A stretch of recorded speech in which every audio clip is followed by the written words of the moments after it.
Yo, what up? It's Benjamin D'Souza here, the Yaochuan Emperor, back with another vid.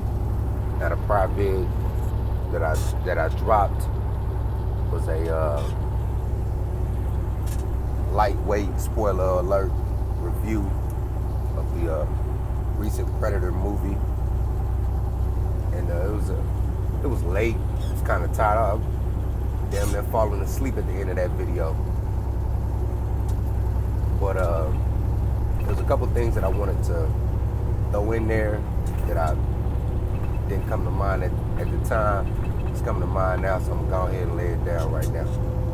Now in this movie, you know, the ultimate predator, as I've heard him called, he had dogs with him. Now, if you're familiar with the prior Predator movie from 2010, you know that those super predators or whatever, when they brought the prey to their little game preserve outpost planet or whatever, they had dogs as well. Hellhounds, if you will.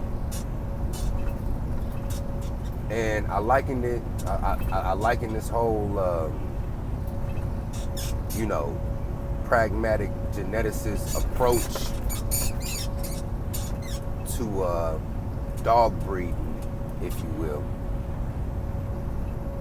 Now, I don't want to get, you know, I don't want to dehumanize motherfuckers, but that's the closest reference point analogy that I can use. Now, you know, back in middle school and high school, I used to be real big into dogs and shit. I'd go to the library and check out a book on dogs. You know, back when I was a kid, I wasn't a really big reader or whatever, but I would read them dog books, and I learned how they came up with the pit bull breed, if you will. This was in England. There was two breeds of dogs that they used to make the pit bull. It was the British Bulldog and the, what they call them, like the egg snout terrier, the Chico dog off of Next Friday, that dog. You know, they bred those two breeds together to make the pit bull. I forgot what the official name for the pit bull is, or the technical name, but you know what I'm talking about. Because this is back few hundred years ago or whatever.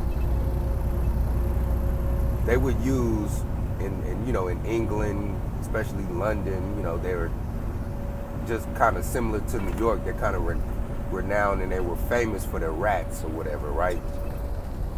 So, you know, you can use house cats for mouses, but you can't use house cats for rats. Rats will fuck them cats up. So they would use those egg snout terriers to kill them rats and get at them rats. And they would also use British Bulldogs to do the same thing, right? But there were problems with the British Bulldog, particularly breathing. Both of those breeds got sinus problems because, you know, the British Bulldog snout is kind of, you know, it's real short. And they all, you know, if you've ever been around a bulldog, how they kind of grunt and snort all the time. And the egg snout terrier has sinus problems as well because, you know, of the shape of his snout. But they both had positive attributes as it pertained to hunting and killing rats in these dense urban environments, right? But they also had their drawbacks as well. So a smart gentleman said, if I could take these two breeds and combine them together and hopefully get the best of both worlds, I can get a fine specimen of a canine, if you will. And it's funny because if you watch the new Predator movie, there's a pit bull There's a pit bull that's in a couple of scenes. You got to see the movie to see what it's talking about. And in one clip of this pit bull, the pit bull is they zoom in on the pit bull, and the pit bull is just running, and there's nobody else is around them. The hellhounds aren't around them. The predators aren't around them. No humans are around them. They just took time out to just show this pit bull running by itself. You know what I mean? But anyway, so they combined the British Bulldog with the egg snout terrier. I don't know the official name. You know what? We just call him Chico. You just gonna say Bulldog and Chico. You get what I'm saying? So they combined this Bulldog and Chico and came up with the pit. And then, after several years of selective breeding practices and whatnot, they were able to weed out some of the bad traits from those early pit bull stock and really focus on a lot of the positive traits, and then multiply and replicate that. Excuse me.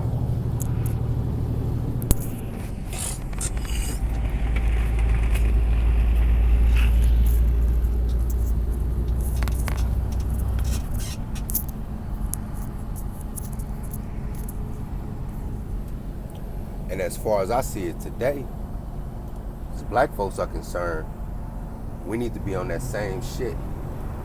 We need to be on that same shit. Not to say that, human beings are animals or cattle or anything like that. No, I'm not saying it like that. But we do have a lot of genes and a lot of undesirable genes and a lot of undesirable genetic traits that need to be essentially washed out of the pool. We need to get that shit out.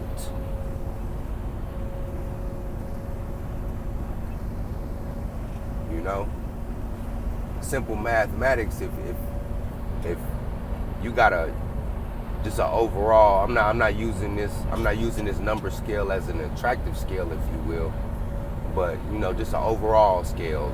Physical attractiveness, intelligence, etc., etc. But if you got a level 10 bitch or a level 10 woman, and she reproduces with a level 2 man, the offspring more than likely is going to be a level 6, 7, or 8. Now had that level 10 woman reproduce with a level 9 or level 10 man, they possibly could have produced, at the very least, a level 9, but at the very most, they could have produced a level 12 child, offspring, if you will. You know what I'm saying?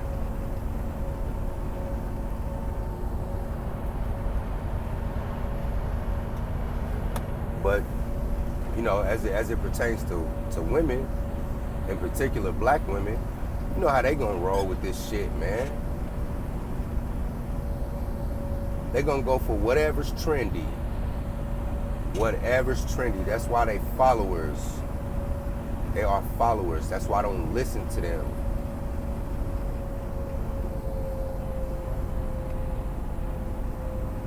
Because whatever the fuck they talking about, whatever they're complaining about, is just some bullshit that's been conjured up by some other dumbass bitch. And then they rocking with it. You know what I mean?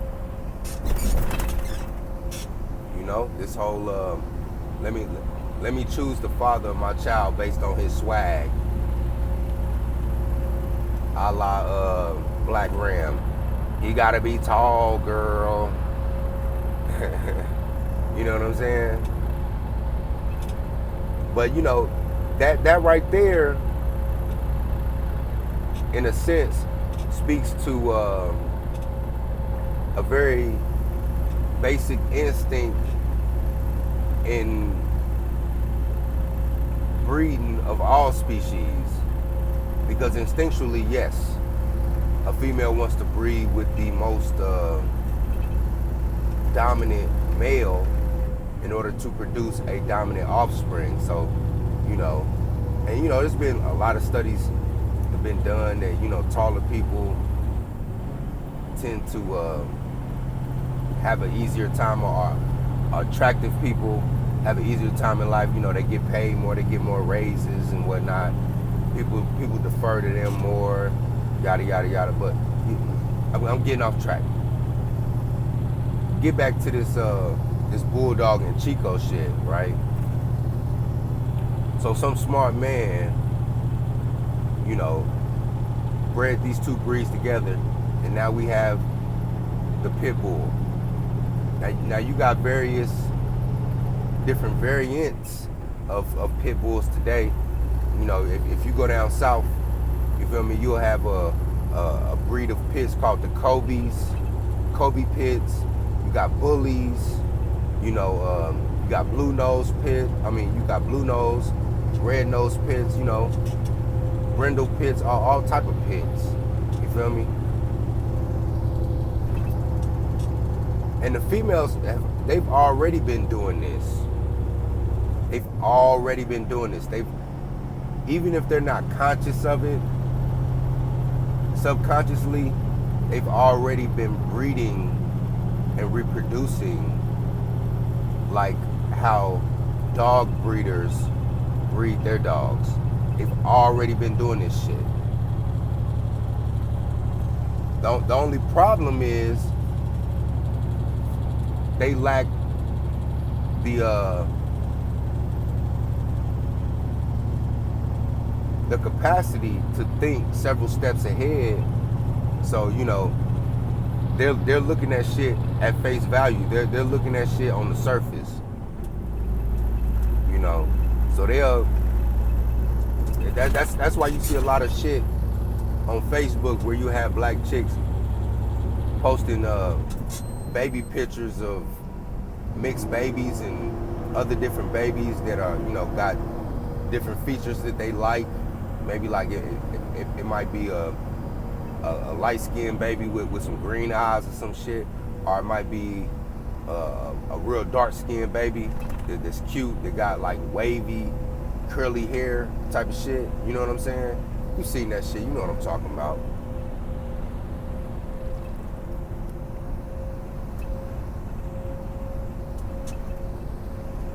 But they're already mating and reproducing from a sense to customize their baby, if you will. The only problem with that is they just looking off the pure aesthetics of the baby. You know what I'm saying?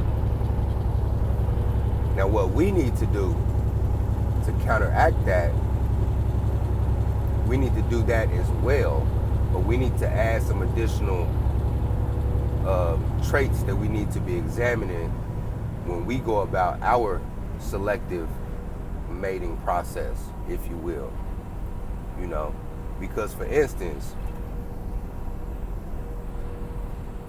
if you are creating a breed of pit bull via breeding a bulldog with a Chico, you see what I'm saying? You might be looking for a brindle, or, for lack of a better term, a tiger stripe colored pit, right?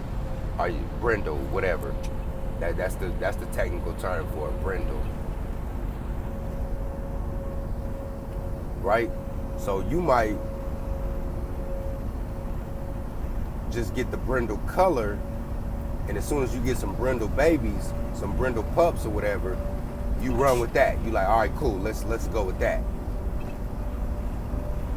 Now you might have got the brindle color from them pups, but also some bad traits got passed down to them, and you were so enamored and fixated on the brindle color that you overlooked those bad traits that got passed down. What I'm saying is, yeah, we need to get brindle pups, but we also need to breed out that snub nose trait that really affects the breathing, or that egg snout trait that really gives the pup sinus problems. So let's take it a step further and breathe further for that. You see what I'm saying? Now the chicks, they just want the brindle pups. They cool with the brindle pups. They like, shit, I got a brindle pup, I'm good. I'm gonna stop right there. Nah, we need to take it a step further.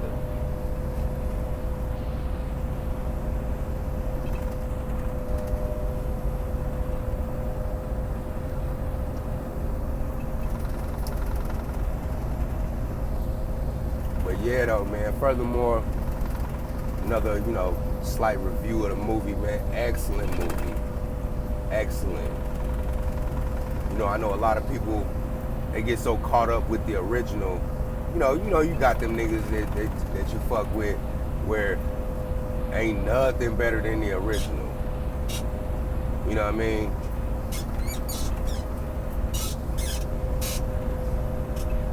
But they really did the original Predator some justice.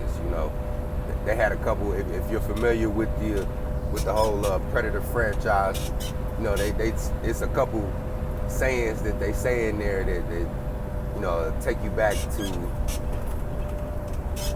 the original movie.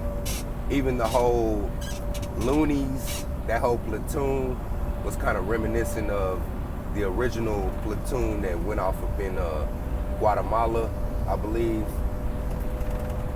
from the '87 movie, who went off there and fought the first Predator back in '87.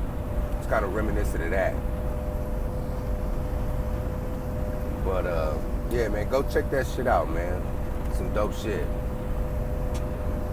But yeah, this gonna be quick, man. I didn't want to be long. I just wanted to expound on that genetic shit. But yeah, man, like, that's all.